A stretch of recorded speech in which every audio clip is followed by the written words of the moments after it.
Hello everyone and welcome to another video. My track guide for Summit Point in the GR86. Let's get into it.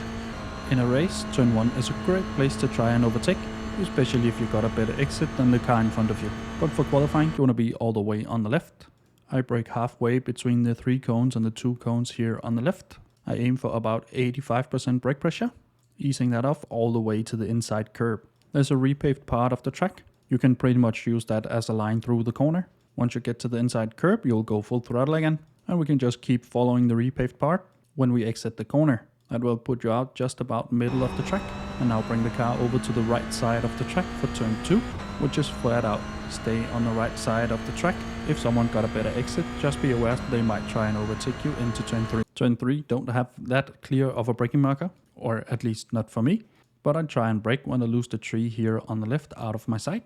Then I do a quick dab on the brake. I aim for about 20% brake pressure, easing that off all the way to the curb on the inside. And just before we get to the curb, we will go full throttle again and use all of the available curb on the outside. You can dip a tire in the gravel, but that will slow you down a tiny bit. Now bring the car over to the left side of the track to open up turn 4 to set us up for turn 5. Because turn 4 is flat out and we want to be in the middle/right side of the track. Again for turn 5, not clear braking marker, but as soon as the car is stable, I'll brake. And that's around this point here. But I couldn't find a clear marker to use every time. But when we brake, we'll go to about 90% brake pressure, easing that off all the way to the inside curb. And again, we have a repaved part of the track. Pretty much use that as a line through the corner again. Once we get to the curb on the inside, we'll go full throttle again, letting the car track out, following the repaved part of the track. Then you want to bring the car over to the left side of the track for turn 6. For turn 6, we do have to brake a little bit, just to help the car turn that much faster. And then earlier getting on the throttle. I brake when I get over this little dirt patch here in front of us. A quick hit to about 40%, easing that off all the way to the curb. Again, we have a repaved part of the track that we'll pretty much use as a line through the corner. Once we get to the curb, we'll go full throttle again and follow the repaved part of the track out. It's important to get as early as you can on the throttle because this section is flat out all the way through turn 9.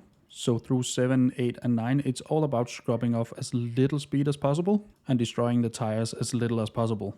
And of course helping the car accelerate. Getting close to every curb, and after turn 8 you want to bring the car over to the left of turn 9.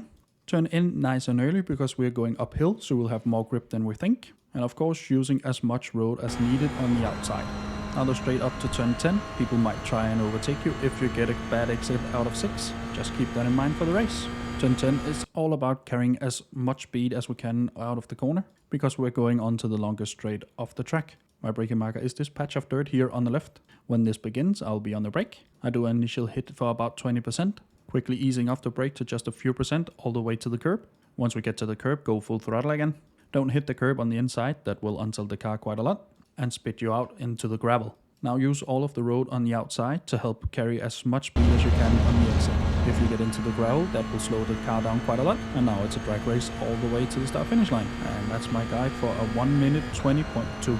I have more guides for the GR86 linked down below. Hopefully you enjoyed this one and this one has helped you. If it has, leave a like down below. Consider subscribing as well. And now for the uninterrupted hot laps.